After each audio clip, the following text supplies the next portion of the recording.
Allez, ça y est, hein, on est déjà dans la deuxième période de la Grande Team. Merci d'être aussi nombreux à nous suivre. Merci de partager ces instants sport avec nous du lundi au vendredi de 20h30 à 22h. Vous savez nous on aime parler de sport. D'ailleurs, si vous saviez hein, ce qui se passe pendant les petites coupures pub, je vous assure que vous seriez choqués parce que ouais, les débats continuent hors antenne. Hein.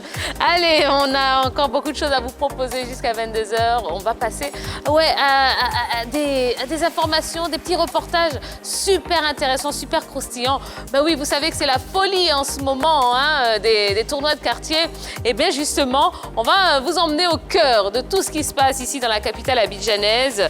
Et pour ce faire, on va accueillir notre invité de ce soir. Alors, c'est vrai que de nombreux tournois hein, ont acquis au fil des ans une solide notoriété. Et bien parmi eux, le Tchin-Tchin. Et pour mieux connaître ce football de proximité, eh bien on va recevoir ce soir sur le plateau de la Grande Team son promoteur, Monsieur Kevin Anselme Seri.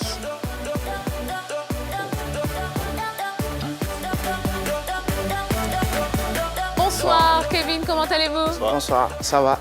Bon, ben, merci hein, d'avoir accepté l'invitation. Merci aussi à la team de la 3 de m'avoir invité. Tout le plaisir est pour nous. Alors justement, on va parler de ce tournoi Maxi Gradel Tchin-Tchin. Comment est né ce tournoi? Bon, le Maxi Gradel Tchin-Tchin est né d'un amusement de quartier d'abord. Parce que à la base, la cité Kestable, là où se déroule le tournoi, était à chaque vacances, c'était un peu triste au quartier. Donc, il fallait créer quelque chose pour créer l'engouement au quartier. Et de ce fait, on a commencé l'organisation des tournois petit à petit. Et ça fait pratiquement 2 ans ça fait 8 ans que les tournois sont organisés, mais ça fait 2 ans pratiquement que le Maxi Gradel Tchin-Tchin existe. C'est-à-dire ça fait 2 ans que Max Alain Gradel est parrain du Maxi Gradel Tchin-Tchin. D'accord. Alors, est-ce que ce tournoi a une particularité par rapport à tous ceux qui se font et qui existent ici à Abidjan? Pas vraiment. Je peux dire que c'est un peu pareil. Mais chaque organisateur a son esprit. Chaque organisateur a sa manière de voir les choses. Alors, justement, votre esprit ou votre manière d'organiser ou de voir et de penser ce tournoi, c'est quoi exactement? Simplement, il faut trouver la bonne formule pour pouvoir réunir plusieurs équipes. Il faut faire beaucoup de communication, que ce soit sur les réseaux sociaux ou aller dans des quartiers à proximité, parler avec les présidents de quartier et tout, pour pouvoir avoir d'abord plusieurs équipes. Et après, maintenant, aller sur le volet organisation pour que le déroulement se passe bien. Maxi Gradel Tchin-Tchin, c'est le nom de ce tournoi. Comment s'est faite la connexion avec Max Gradel? À la base, Max Alain Gradel est un ami. C'est un ami d'enfance, nous avons grandi ensemble. Donc, quand j'ai commencé les tournois sans lui, et après, quand il est devenu professionnel, je lui ai fait part du projet. Voilà, comme tu es natif du quartier, tu es un enfant du quartier, pourquoi ne pas s'associer à ton image pour que chaque vacances, on puisse égayer les parents, les jeunes du quartier et en général les jeunes de Yopougon et même d'Abidjan. Et c'est comme ça qu'il a accepté le parrainage de ce tournoi. Bon, et maintenant, son parrainage consiste en quoi concrètement? Il y a le volet financier, il apporte un apport financier. Et après, depuis cette année, il a décidé comme ça de prendre le meilleur joueur de la compétition pour essayer de lui faire des tests à l'extérieur du pays. Ah, ouais. C'est super, c'est super. Henri Jo. Il y a une particularité dans un tournoi, hein, on l'évoquera après, qui est le mercato. C'est-à-dire, le tournoi commence et on arrive à une période où les équipes qui sont éliminées, quand même, ont la possibilité, surtout les joueurs, d'évoluer avec d'autres équipes. Est-ce que chez vous, ça existe? Oui, ça existe. Et comment ça se fait? Est-ce que vous pouvez nous donner un peu le mécanisme de tout ça? D'accord. Les phases de poule, après les phases de poule déjà, on va aux secondes phases qui sont les quarts de finale, demi-finale et autres. Donc, quand dans les équipes éliminées, il y a de bons joueurs. Les présidents, comme ça, sollicitent les joueurs éliminés en phase de poule. Et après, ces joueurs-là, il n'y a pas pratiquement un cachet ou comment je peux dire, une somme comme Mercato. Non, non. Il faut simplement tomber d'accord avec. Voilà, après un montant de transfert. Voilà. Il faut d'abord tomber d'accord avec le joueur. Et s'il est d'accord, seulement que c'est le prix de la licence qui change. Parce qu'à la base, la licence est de 2 000 francs. Mais quand c'est le mercato, quand le joueur a déjà joué, la licence passe à 10 000 francs. Maintenant, est-ce qu'un président a droit à combien de joueurs, à combien de recrues pendant le mercato? C'est-à-dire, voilà. C'est au libre choix du président. Donc, il peut même changer carrément l'équipe. Changer carrément toute l'équipe. Ah, d'accord. Vous organisez donc une très belle compétition, hein, le Maxi Gradel Tien-Tien. Quels sont vos objectifs à travers cette organisation? Bon, déjà, moi, je peux dire que comme objectif, c'est toujours continuer dans l'organisation, que ce soit des tournois ou aller encore de l'avant dans d'autres domaines. C'est-à-dire, si peut-être un jour, il m'arrive d'organiser un match ou bien un gala au Palais des Sports ou quoi que ce soit, moi, ça me fera énormément plaisir. En fait. Donc finalement, il y a du business derrière. Parce que vous certainement faites un peu d'argent avec le parrain qui finance, qui est un ami, un footballeur très riche. D'accord. Ensuite, il y a le parrain lui-même qui a la possibilité de faire partie des garçons en Europe pour signer dans les clubs, donc il devient conseiller des joueurs. Exactement. Après, là, je me rends compte qu'il y a des mercatos avec des transferts, etc. Exactement. Bon, finalement, c'est un business fumant qui est derrière ce projet. Nous, on avait toujours pensé que c'était du simple divertissement, mais on s'est lourdement trompé. C'est un vrai business. Hein? Non. Je ne dirais pas que c'est un business, parce que ce n'est pas forcément un business. Mais on ne vous en veut pas, hein? Oui, oui, normal. Ce n'est pas forcément un business. Mais si on faisait la participation des tournois gratuitement, on allait recevoir des milliers d'équipes. Ça, c'est d'abord ça. Donc, il faut donner un montant pour pouvoir réduire le nombre d'équipes. Et après ça, quand tu as un nombre certain d'équipes, tu peux aller tout doucement. Sinon, le volet business... Non, je ne dirais pas que... Parce que c'est simplement pour égayer les jeunes de Yopougon, du quartier et tout, quoi. Voilà. Bon, on va en parler tout à l'heure. Hein. Non, on n'a pas compris. On va en parler. On va continuer à en parler. Allez, mesdames et messieurs, si vous avez des questions à poser à notre invité de ce soir, oui, le promoteur du tournoi Maxi Gradel Tien-Tien, eh bien, vous pouvez le faire. Hein. La page Facebook vous appartient. La page Facebook de la 3, c'est la vôtre. Donc, vous pouvez nous laisser un maximum de messages et de questions, évidemment. Hein. Et puis, on les transmettra à qui de droit. Allez, on va passer à l'actu de ce soir.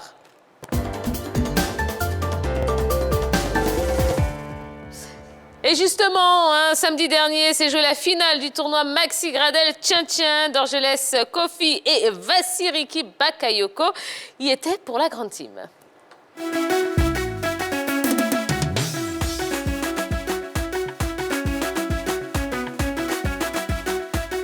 Salut, nous sommes à Yopougon, à droite précisément, au quartier Kesta pour cette grande finale du tournoi, le Maxi Gradel Tien-Tien 2020 entre deux équipes. Master Foot contre cette belle équipe de famille Koné. C'est aussi un duel de deux coachs. Eric Kakou, le coach de Master Foot, et puis de l'autre côté, un entraîneur expérimenté également. Il se nomme Hermé. Mesdames et messieurs, je vous emmène au cœur de cette finale. Place au jeu.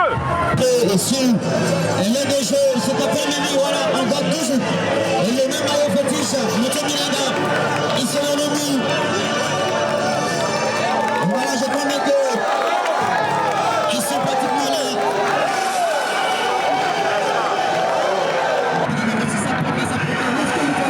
C'est comme ça du divertissement de Célestin. On va pratiquement se dire dans ce moment ici. On va aller par on va de l'étaper. Et c'est comme consigne, il n'y a rien de spécial. Juste jouer et jouer. Faire play, c'est le football qui gagne à la fin, quoi. Voilà. Pas d'embrouille, c'est un sport après tout. On est là pour s'amuser, pour se distraire. Et là, dire en tête de jouer pour gagner. Ça, c'est l'objectif. Nous sommes déjà préparés pour la finale. Les joueurs sont déjà dans un très bon état d'esprit. Présentement, on a déjà eu des retouches à faire concernant cette finale. Bon, il faut dire qu'aujourd'hui, il y a une grande finale. Nous avons été champions l'année passée. Donc, nous venons cette année pour défendre le titre. Je suis au calme, je suis serein.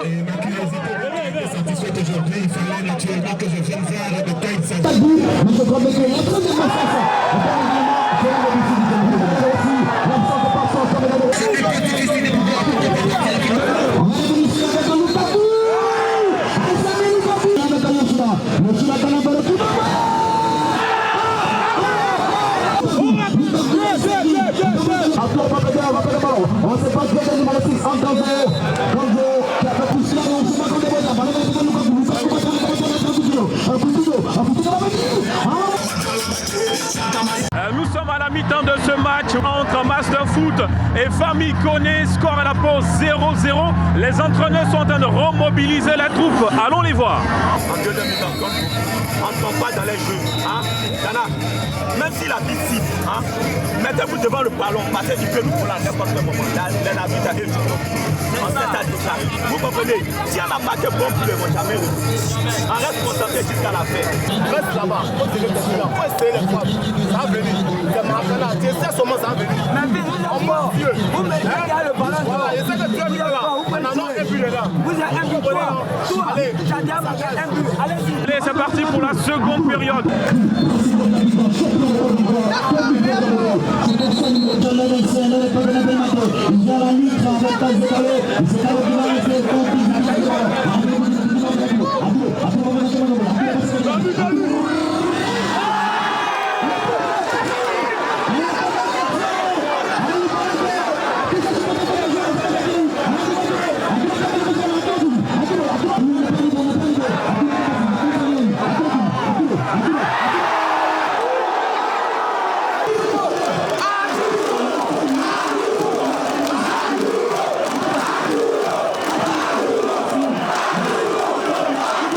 Oui, nous sommes à la fin de ce match à 0-0 entre Famille Koné et l'équipe de Master Foot. Eh bien, place au tir au but. Le public est sorti nombreux pour assister à cette grande finale. Pour l'instant, Dame Coupe n'a pas encore choisi son camp. On va suivre ensemble la séance des tirs au but.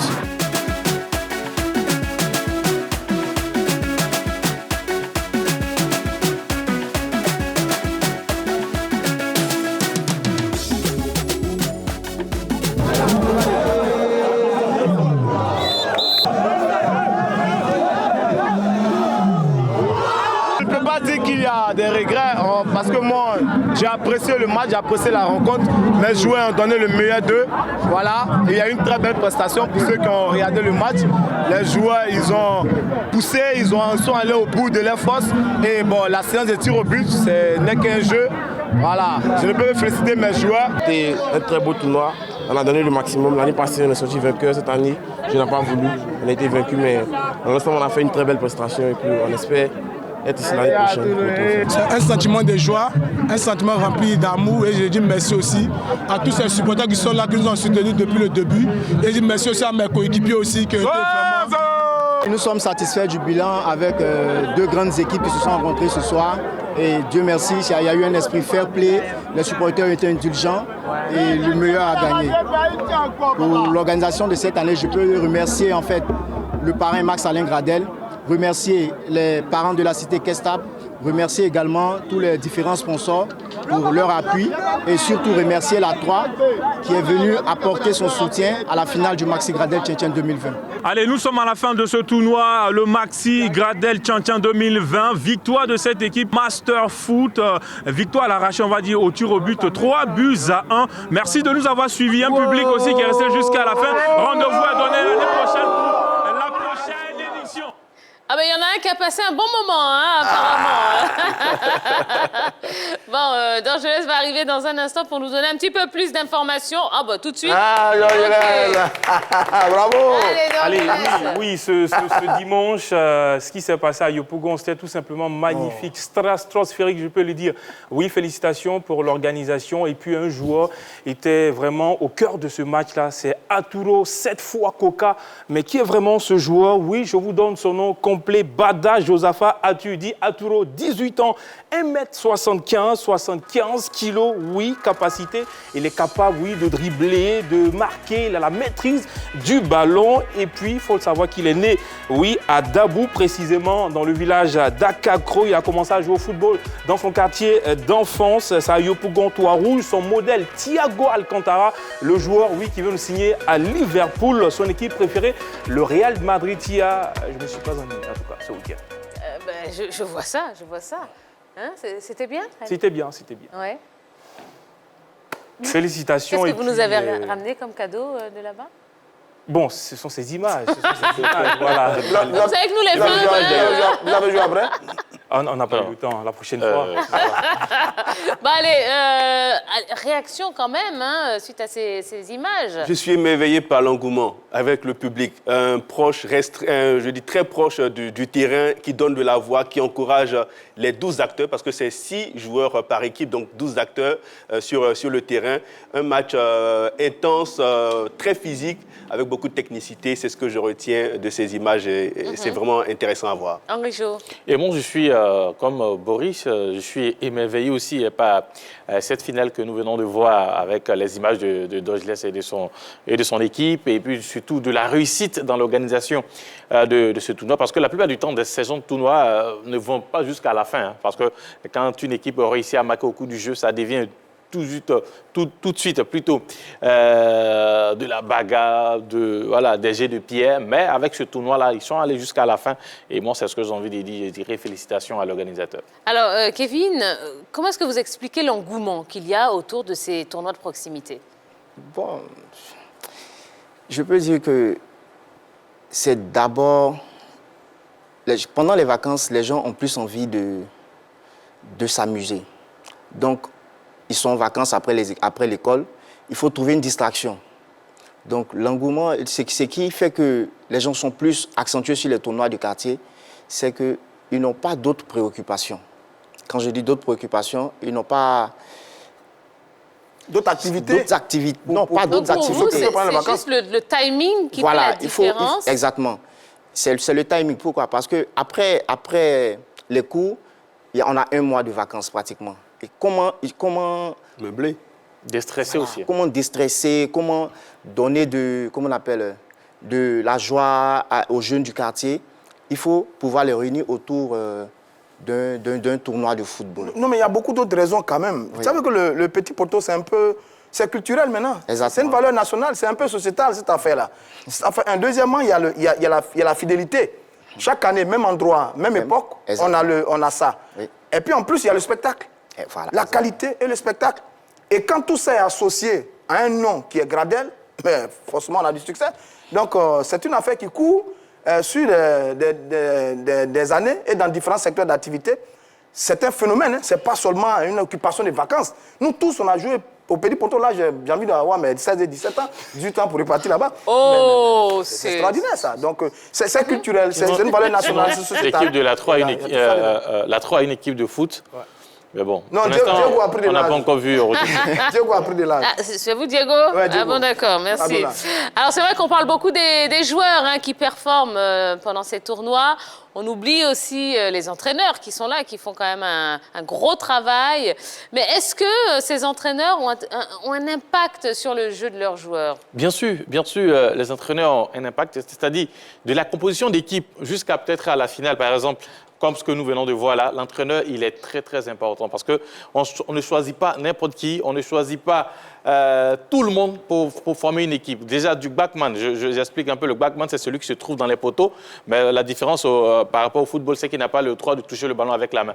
Donc, du backman jusqu'à l'attaquant, c'est un choix qui est fait. Et dans une équipe, quand par exemple votre équipe est menée, que vous avez des joueurs capables de dribbler, de faire beaucoup de gestes techniques, on les sort pour permettre à ceux qui développent un football direct de chercher l'égalisation. Donc tout ça, il faut penser, et c'est l'entraîneur qui est censé faire ça. Henri Joël, vous êtes sûr que cela les écoute entraîneur? Il faut se rendre... Je suis d'accord avec Henri Joël. Il faut se rendre dans ce tournoi-là pour voir un peu l'importance de l'entraîneur. Attendez, il y en a un qui était là-bas. Expliquez-nous un peu. Oui, il faut dire, il y a quand même de l'expérience. Ouais. Il faut dire, parce que c'est des entraîneurs généralement qui ont 4-5 ans d'expérience dans ce tournoi. Donc ils viennent avec leurs équipes. Ils ont déjà l'idée, quand je me rappelle du coach Aimé, à la mi-temps, il a effectué des changements et ça a été bénéfique pour son équipe. Mais au finish, c'est la séance de tir au but qui a départagé les deux équipes. Et puis n'oubliez pas, un homme aussi qui a ébloui cette finale-là, c'est Zozo Nasri, qui a été ballon d'or, oui, du Zébier 2019. Il a été magnifique avec cette équipe. Et puis l'information sur ce garçon, il ne manque jamais la séance des tirs au but. Tous ces tirs au but, il est réussi et c'est lui qui a marqué le premier but pour cette équipe de Master Foot. D'accord, bon. Est-ce qu'il ne faudrait pas mettre en place une politique de suivi des meilleurs joueurs, comme ça se fait un petit peu en NBA, puisqu'on en parle également dans cette émission, lors de la draft? C'est-à-dire qu'on va justement pêcher les meilleurs talents pour les mettre dans des plus grosses équipes. C'est exactement ce qu'il faut faire. Et je ne sais pas pourquoi les clubs ne se bougent pas beaucoup. Là, vous avez quoi? Test gratuit, détection gratuite, talent gratuit, recrutement gratuit. Pourquoi ne pas y aller? C'est un vivier mais qui est là, puis tout est gratuit. Je ne sais pas pourquoi les clubs ne se bougent pas beaucoup, parce que là-bas, on peut trouver quand même quelques bons joueurs à façonner, à travailler pour servir dans certaines équipes de D2, de D3, même de Ligue 1. C'est possible. Si j'étais dirigeant de club, je pense que chaque année, on allait se bousculer un peu partout à travers Abidjan pour pouvoir détecter les garçons parce qu'il y a vraiment du talent. Mais d'un autre côté aussi, parfois, vous avez certains joueurs qui ont un âge un peu avancé aussi, mais quand même, il y a un potentiel énorme là-bas qui est capable d'aider, d'apporter quelque chose à certaines équipes de championnat professionnel. Les clubs peuvent aller plutôt faire de la détection, ça, il n'y a pas de souci. Hein. On le sait avec tous les tournois dans la ville d'Abidjan, mais pour que ça soit une porte d'entrée au niveau de la Ligue 1, là, je ne suis pas d'accord. Parce que, comme je dis, je voulais revenir toujours sur ce problème d'âge. C'est vrai, nous avons des jeunes joueurs qui évoluent durant ces tournois, mais aussi, il y a des joueurs quand même qui ont un certain âge et qui ont toujours la possibilité, la condition physique de pouvoir participer à ces tournois-là. Donc déjà, ça va être un élément qui va recaler ces joueurs-là. Et moi, je pense que les compétitions de jeunes au niveau de la fédération sont les mieux pour permettre à nos équipes, à nos joueurs du pays de pouvoir accéder à l'élite du foot ivoirien. Ce que vous dites, Henri Jo, c'est bien, mais je crois que les clubs ivoiriens gagneraient véritablement à s'intéresser à ces différents tournois. Pourquoi? Je ne suis pas contre. Oui, vous n'êtes pas contre, mais vous avez évoqué un argument contraire. Parce qu'il y a du talent à aller voir. Remarquez bien, la plupart des grands joueurs que nous avons eus ont démarré, ont débuté par les petits poteaux. Vous pouvez même leur demander, ils vous diront qu'on a tous pratiqué cette compétition. Oui, mais là, on parle du fait d'aller les chercher. Oui, d'aller les chercher. Mais c'est là-bas qu'il faut aller les chercher. Il faut aller les chercher. Remarquez bien, lorsque Jean-Marc Diouf voulait faire son recrutement pour les académiciens, il n'est pas allé... Qu'est-ce qu'il a fait? Il est allé regarder ses enfants évoluer sur des terrains nus. Et puis, il a détecté du talent en eux. Et puis, par la suite, il les a recrutés, il les a formés, et puis ils sont devenus ce qu'ils sont devenus aujourd'hui, et puis on a réussi à gagner une compétition, la Coupe d'Afrique des Nations. Donc il faut s'y intéresser. Kevin, est-ce qu'il y a des recruteurs qui viennent assister à votre tournoi? Non, pas du tout. Et pourquoi? Vous les invitez? Non, on ne les invite pas parce que pratiquement on ne sait pas où les trouver. Vous ne savez pas où trouver les recruteurs des clubs? Ce que nous on peut faire, c'est organiser. On organise, les athlètes ils viennent, et on passe l'information sur les réseaux sociaux et tout. Donc, si un recruteur il est intéressé, il vient. C'est gratuit. Il vient, il regarde. S'il a détecté un joueur qui lui plaît, il discute avec le joueur, avec son agent s'il en a, et puis bon, voilà. Ce qu'on n'oublie pas, dans ces différents tournois, c'est qu'il y a des joueurs issus des centres de formation qui viennent participer. Donc, déjà, ils appartiennent à des équipes. Même dans ces tournois, nous avons déjà vu des joueurs qui évoluent au niveau de la Ligue 1, qui prennent part à ces différents tournois-là. Mais pour dire, de là à dire, comme je le disais, il y a toujours un problème en ce qui concerne l'âge des joueurs. Parce qu'ils ne sont pas tous jeunes, ceux qui viennent participer à ces tournois-là. Moi, j'en ai vu beaucoup, ils ne sont pas tous jeunes. Donc déjà, prendre ça comme porte d'entrée au niveau du foot ivoirien, de l'élite du foot ivoirien, je pense qu'il faut être prudent. C'est vrai, on peut venir détecter, mais détecter qui? Détecter les plus jeunes. C'est faisable, Henri Joël. Regardez, Jacques nous a dit ici, l'organisateur mondialiste nous a dit ici, sur ses premiers tournois, il avait signé un accord avec le centre de formation Cyril Domoro, qui venait, qui prenait des joueurs, et puis qui partait. Un garçon comme Diagon Parfait, il a fait ses preuves au Mondialito, il a joué à l'Africa, il est en train de suivre sa carrière. Kessé Frantiani, il était au Mondialito, il a fait ses preuves, il est en train de faire sa carrière. Donc c'est non, mais le Mondialito reste pas... C'est exactement la même chose. Le Mondialito, pour participer au Mondialito, il y a un âge qu'il ne faut pas dépasser. Il y a un poids qu'il ne faut pas dépasser. Là-bas, c'est respecté. Mais dans le tournoi de Tchantien ou comme peut-être aux Ébiers, tout le monde peut participer. Même si vous avez 40 ans, que vous avez encore la condition physique, vous pouvez participer. C'est ce qui est le contraire au Mondialito, où c'est réservé carrément aux tout petits. D'accord, très bien. Dorgelès, merci beaucoup en tout cas pour ces belles images. La prochaine fois, ramenez-moi un cadeau s'il vous plaît. Pas de souci, je vais dire l'organisateur. On revient à vous, Kevin, alors certains se plaignent un petit peu du désordre qu'il y a lors de ces tournois. À la suite, par exemple, de certains gestes techniques, c'est vrai qu'on voit le terrain se faire envahir par le public. Est-ce que vous pensez que... parce que, voilà, il y en a qui disent, qui sont contre ce genre de pratique, mais il y en a qui disent aussi que ça fait partie du charme. C'est ça. Est-ce que vous êtes d'accord avec eux? Oui, je suis d'accord avec eux, ça fait partie du charme parce qu'on ne sait pas ce qui se passe dans la tête des supporters qui sont aux alentours du terrain. Et quand un geste technique est beau, il ne s'empêche pas de rentrer, même soulever le joueur pour le féliciter. Oui, mais c'est dangereux quand même. Oui, mais on ne peut pas empêcher. Pourquoi? Il y a la sécurité, d'accord, mais c'est des gestes imprévisibles en fait. Donc on ne sait pas à quel moment le supporter va faire, mais on prend nos dispositions pour éviter que ça arrive. On leur demande de ne pas le faire à chaque fois qu'il y a des gestes techniques, mais c'est impossible pratiquement de les contenir parce que le geste est pratiquement très beau. Souvent, la plupart du temps, c'est des beaux gestes, des dribbles et tout. Donc quand c'est fait, automatiquement, ils envahissent le terrain. Oui, mais alors, vous nous dites que vous prenez quand même des mesures de sécurité, mais c'est quoi vos mesures de sécurité si finalement ils envahissent le terrain? Les mesures de sécurité sont... C'est-à-dire, on prend souvent la gendarmerie qui vient pour assister, pour recadrer un peu les jeunes. Souvent, nous-mêmes qui sommes dans l'organisation, nous formons une équipe et on essaie de maintenir les jeunes gens pour ne pas qu'ils rentrent sur le terrain et tout et tout. On s'entraide en fait. Voilà. On essaie de passer des messages de paix, des messages pour apaiser un peu l'esprit. Voilà. Je vais appuyer son propos. Voir les supporters s'introduire sur le terrain parce qu'il y a eu un beau geste technique ou il y a eu un but magnifique, ça fait partie du charme, de la particularité de ce tournoi-là.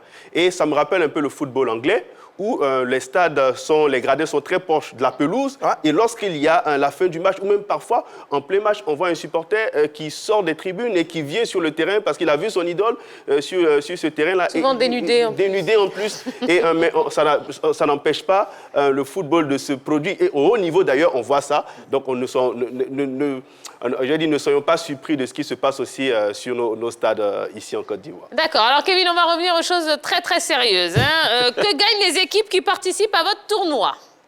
Bon, le vainqueur de cette année a eu une enveloppe de 500 000 francs, un trophée, un jeu de maillot. Et vous? Oui, allez-y.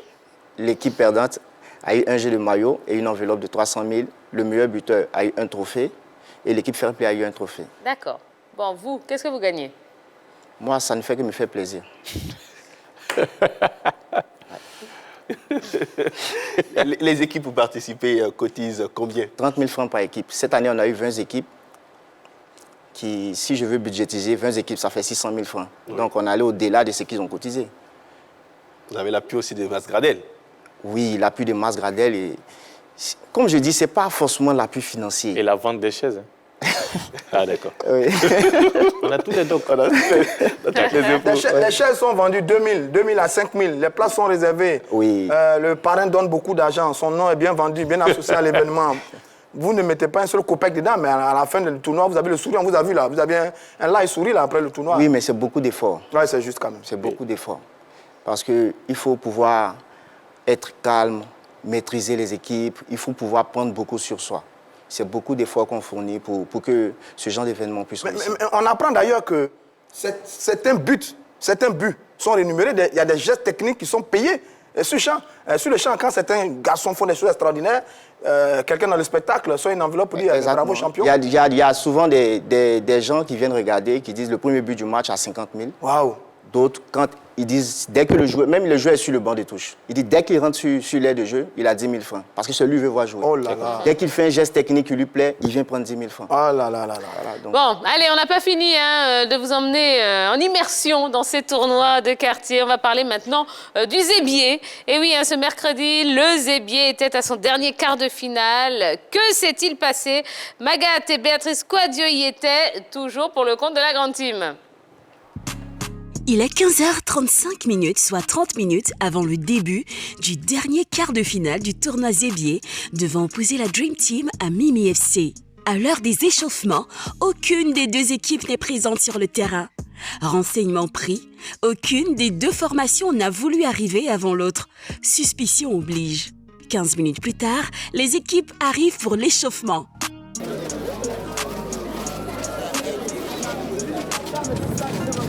Pourquoi 7 fois Coca?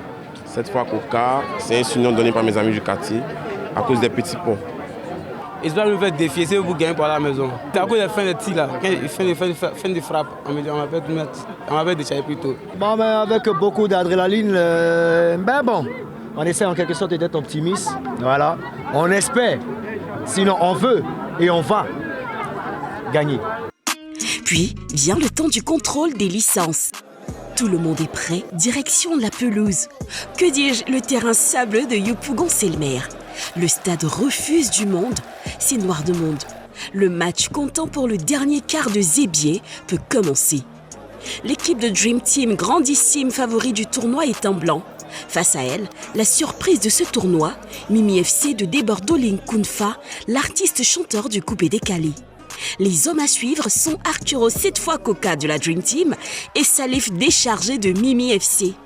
Dans ce duel de stars, c'est Mimi FC qui concède l'ouverture du score à la 7e minute avant que Salif déchargé ne mette les pendules à l'heure.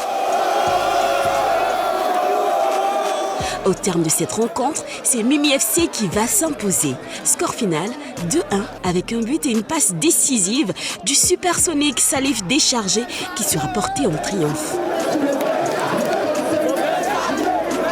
Ce sont 20 équipes qui ont pris part à ce tournoi qui a démarré le 22 août dernier et dont les demi-finales sont prévues le 25 et 28 septembre.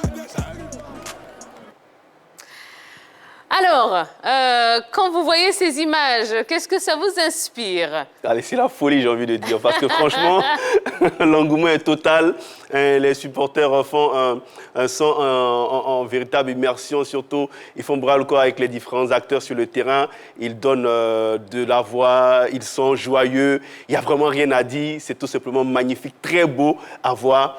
On en redemande. Hein. C'est un pur bonheur, hein, du talent, de l'insouciance, du génie, de la communion, de la fête, du spectacle, des buts, des beaux petits joueurs.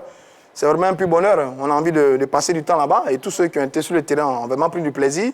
Et ça continue comme ça dans tous les quartiers au niveau d'Abidjan. On a le sentiment qu'il y a une guerre entre les différents quartiers par rapport aux différents tournois. Niangon, Sikoji, Sodesi, Sidesi, Bel Air, enfin, c'est terrible là, mais c'est vraiment beau, c'est vraiment beau. Celui qui a été porté en triomphe là, Salif déchargé, il est arrivé aux Zébier l'année passée. Il venait d'Aloa, mais il a conquis tout le monde dès son premier match. Quand il est arrivé, dès son premier match, il a conquis tout le public du Zébi. Et cette année, il est en demi-finale. Ce qui est atypique, ils ont des surnoms. Salif déchargé, Arturo, parce qu'il y en a encore d'autres. Zozo Nassiri, oui. voilà, la Chakala, il y en a tellement. Ils sont nombreux comme ça. Allez, on a pris quand même les réactions, hein. Bah oui, des acteurs. Regardez ce qu'ils ont dit. C'est un tournoi qui existe depuis 29 ans, où les enfants, depuis leur bas âge, rêvent de pouvoir jouer.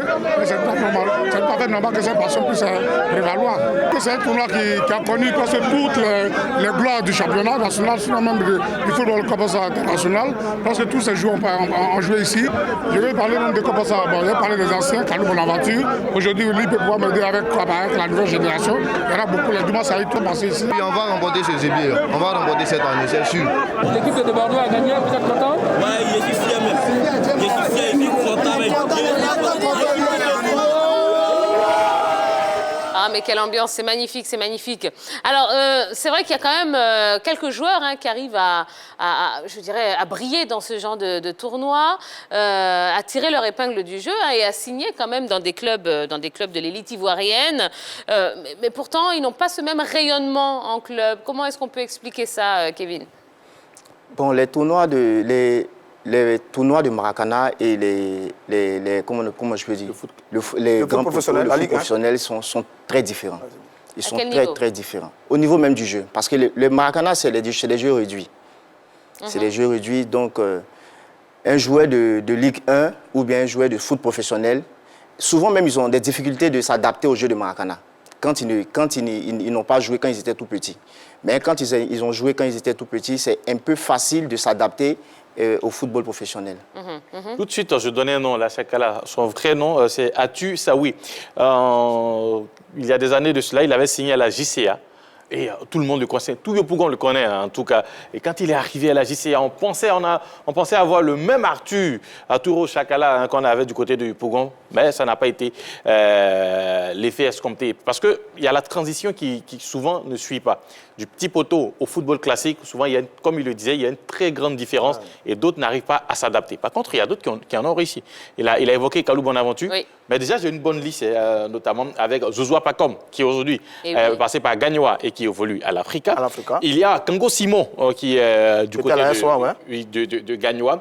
Noubele Christian, qui est passé par la SEC et qui aujourd'hui évolue avec l'équipe de la SOA. Lui, son nom, c'est Zidane. Franck Kessier, Morgan, c'est comme cela qu'on l'appelait. Aujourd'hui, il joue au Milan AC. Et sans oublier Zadi Kalebo, lui qui a joué d'abord au Zébielito. Le Zébielito, c'est-à-dire c'est le petit frère du Zébier. Avant de jouer le Zébier, et aujourd'hui, il a connu une carrière professionnelle. Donc, il y a d'autres qui n'arrivent pas à faire cette transition-là. Par contre, il y a d'autres qui arrivent à s'adapter avec cette technicité-là et qui réussissent au football. Ce qu'il faut savoir, c'est que la plupart des joueurs qui évoluent dans le circuit professionnel ont tous joué au petit poteau. C'est comme une école de base. Tout le monde ils ont joué au petit poteau. D'ailleurs, quand ils viennent en vacances, ils vont jouer au petit poteau parce qu'ils ont ça dans le sein, etc.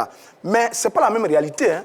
Ce n'est pas la même réalité, ce n'est pas le même niveau, ce n'est pas les mêmes exigences, ce n'est pas le même terrain, ce n'est pas les mêmes coéquipiers, ce n'est pas les mêmes adversaires. Le haut niveau a des exigences qu'on ne retrouve pas là avec les tournois, les petits tournois des quartiers. Le haut niveau, c'est le professionnalisme.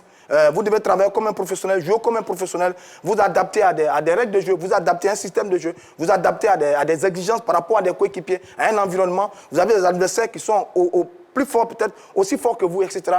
Donc, ce n'est pas la même réalité. Seulement que, quand vous avez brillé dans ce type de tournoi et que vous voulez monter, eh bien, il y a un travail à faire. C'est-à-dire qu'il y a le potentiel, il y a la qualité, il y a le génie qui est là. Maintenant, il faut travailler tout le reste. Il faut vous améliorer pour devenir professionnel, pour vous adapter au haut niveau.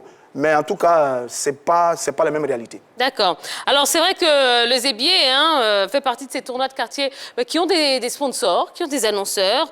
Alors que si on prend par exemple, on parle de la Coupe nationale. La Coupe nationale n'a rien, n'a aucun sponsor. Comment est-ce qu'on peut expliquer ça quand même? Je crois que c'est le public qui fait la différence. On constate que dans ces tournois-là, il y a du monde. Il y a beaucoup de personnes qui viennent assister, regarder ces matchs-là. Et puis, ils donnent de la voix. Ils participent, ils payent des places pour suivre ces rencontres. On remarque même parfois d'autres sont assis sur les toits des maisons en train de suivre ces matchs, ces compétitions, telles que le Zébier, le Tchétché et autres. Donc, ça montre tout de suite qu'il y a un véritable engouement. C'est l'engouement qui emmène le sponsor, l'annonceur à se greffer à un tournoi et puis à injecter des fonds. Parce qu'il sait très bien qu'avec ces personnes qui sont là, il aura la possibilité de vendre ses produits et de gagner du bénéfice. C'est comme ça que ça fonctionne. La Coupe nationale, c'est quand même 23 millions d'Ivoiriens, quoi. Donc, oui, qui va au stade. Mais on en a combien au stade? Combien sommes-nous capables de pouvoir remplir simplement le stade Robert Champrou quand il y a des matchs de Ligue 1 ivoirien? Non, il n'y en a pas beaucoup. Donc, c'est tout logique qu'il n'y ait pas assez de sponsors. Non, c'est-à-dire que le qualité du spectacle, donc public et annonceur, je dis, les trois sont liés et c'est comme ça que ça fonctionne. La Fédération de football, on va le dire encore, a un sérieux problème. La Fédération ne vend pas bien ses compétitions. Ça, on ne va pas se le cacher. C'est l'une de ses faiblesses. C'est vrai que là, elle a eu un diffuseur qui est là, qui l'aide un peu par rapport à l'international, mais elle ne communique pas très bien, mais comme il faut, autour de ces différentes compétitions, c'est connu. Et là, la communication de proximité qui est faite sur ces différents tournois, mais ça marche très bien, parce qu'il y a la grande communication de masse, mais aussi il y a la proximité. Et sur ces différents tournois de quartier, la communication de proximité marche très bien. Et donc, le succès fait que, bon, on a le résultat qu'on a. Mais alors, est-ce que si on avait eu des entrées payantes pour ces tournois de quartier, il y aurait eu le même engouement, honnêtement, Henri Jo? Bien sûr. On aurait eu le même engouement si les entrées étaient payantes. Parce que, comme on l'a dit, c'est la proximité. Ils ne se déplacent pas, ils ne vont pas loin pour pouvoir suivre ces matchs. Il y a aussi le spectacle, comme le disait Roger Stéphane. Donc, tout cela réuni, quand même, on va... Et il a dit ici, il y a des spectateurs qui promettent des billets de banque au cas où un joueur est titularisé, par exemple. Au cas où il fait un geste technique, il y a une somme qu'on lui reverse. Au cas où il marque un autre but, il y a quelque chose qu'on lui donne. Donc, je veux dire, derrière il y a l'engouement et forcément, je me dis que si quelque part les organisateurs avaient pensé à faire des entrées payantes, même les stades seraient en Vous êtes d'accord? Attendez, on a un organisateur quand même sur le plateau. Si vous aviez fait des entrées payantes, vous pensez qu'il y aurait eu le même nombre de personnes? Je pense que ça serait possible parce qu'il y a toute une communication autour des matchs. Il faut créer l'engouement autour des matchs pour envoyer les gens à venir les regarder. Si on nous dit, par exemple, un match à SEC Africa, oui, c'est un match à SEC Africa qui va se jouer, mais il n'y a aucune communication, il n'y a aucun spot publicitaire, il n'y a rien autour de ce match, les stades seront vides. Mais il faut tenir compte aussi du terrain. Aujourd'hui, les matchs au stade Félix-Houphouët-Boigny, je veux dire, la qualité du spectacle a baissé, il faut le reconnaître. Le niveau du championnat n'est plus le même comme avant. Mais aujourd'hui, il faut payer le transport pour partir d'Adjamé, venir au stade Félix-Houphouët-Boigny, aller-retour plus le ticket. Au bas mot, vous êtes à 2000 francs. C'est beaucoup. Si vous faites un stade à Abobo, 20 000 places à Abobo, à Sec, Sol FC, le stade est rempli.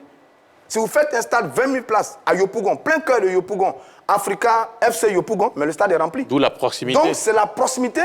Il faut travailler maintenant sur la proximité. Et ça, c'est la proximité qui marche. Parce que tous ceux qu'on voit au terrain, là, ils habitent dans le quartier. Ils habitent tous à la caisse table. Ils sont dans le couloir. Il y a un petit ballon à côté. Ben, tout le monde est là. Donc, c'est ça aussi qui marche bien. Et à la fédération, je pense que c'est à ça qu'il faut travailler. C'est pour ça que certains disent on fait de gros stades en ce moment. Qu'est-ce qu'ils vont devenir après? Est-ce qu'il y aura du monde dans ces stades-là? Or, si on construisait de bons petits stades de 15 000, 20 000 places dans des grandes communes comme Abobo et Yopougon pour accueillir des matchs de l'Africa et de la SEC, mais ces matchs-là, ces terrains-là seront toujours pleins. Deux choses à savoir, il y a la fidélité. Ça dure depuis 29 ans. Il a dit le Zébier. Donc, quand même, c'est un véritable parcours.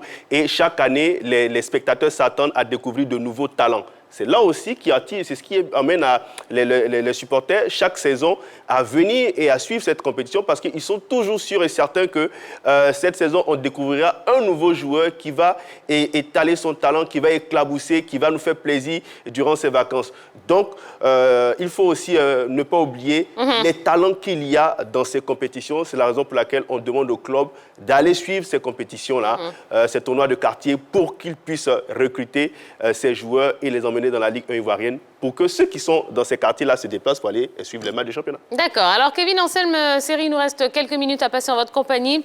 Quel bilan est-ce que vous faites de cette édition, de votre tournoi? Est-ce que vous êtes satisfait? Oui, je suis vraiment satisfait de cette édition 2020. Le bilan, il est positif. Oui. Il est positif. À 99%, il est positif. Parce que je peux... c'est simplement saluer les acteurs, saluer le public, tous ceux qui ont participé à ce Tchintchen 2020. Voilà, donc je suis satisfait à 100%. Vous avez dit 99%, oui. Donc il y a quand même un petit bémol. Oui, quoi le bémol? C'est les à côté du tournoi, c'est-à-dire après qu'il y ait, quand on voit les gens monter sur les clôtures et tout, après il y a des dégâts, il faut les réparer. Par exemple, vous voyez, le stade, il est collé à une école primaire. Voilà. Les gens, ils sont montés sur, comme on appelle, la cantine de l'école. La cantine est baissée, elle est tombée carrément. Et ça, il faille que nous, on puisse la réparer, la mettre à neuf pour que les enfants puissent venir à l'école et tout. Donc, c'est tout ça qui fait, vous voyez, c'est tout ça qui fait qu'on ne peut pas dire que c'est une réussite à 100%. Voilà. D'accord. Votre tournoi est terminé. À quand le prochain? Le Maxi Gradel Tchintchen 2021, ça commencera dans le mois d'août. D'accord, mais d'aujourd'hui jusqu'au mois d'août, il n'y aura rien du tout? C'est prévu un Boxing Day en décembre. Ah. Oui. L'année passée, nous avons fait un Boxing Day, c'est-à-dire un tournoi d'une semaine qui va à 100 à l'heure, avec 12 équipes. Et cette année, je pense que nous irons au-delà des 12 équipes. Mais toujours, nous allons maintenir, nous allons aller sur la base du Boxing Day. Ouais. D'accord. Eh bien, merci beaucoup, Kevin Anselme Série, promoteur du tournoi Maxi Gradel Tchintchen. Bon, le succès, vous l'avez déjà, la réussite, vous l'avez déjà. Qu'est-ce qu'on peut vous souhaiter alors pour la suite? Bonne chance. Bonne chance? Eh bien, bonne chance. Tout simplement. Allez, On va marquer une nouvelle pause dans l'émission. Yellow va venir reprendre sa place sur le plateau de la Grande Team. On va parler de la finale de la Super Coupe UEFA entre le Bayern et Séville. Voilà, et bien continuez à interagir avec nous sur la page Facebook de la 3. On est ensemble jusqu'à 22h. Et vous savez, cette émission, elle vous appartient. Donc, n'hésitez pas à nous envoyer des messages. Nous, on sera votre voix ici, en direct sur la 3. À tout de suite.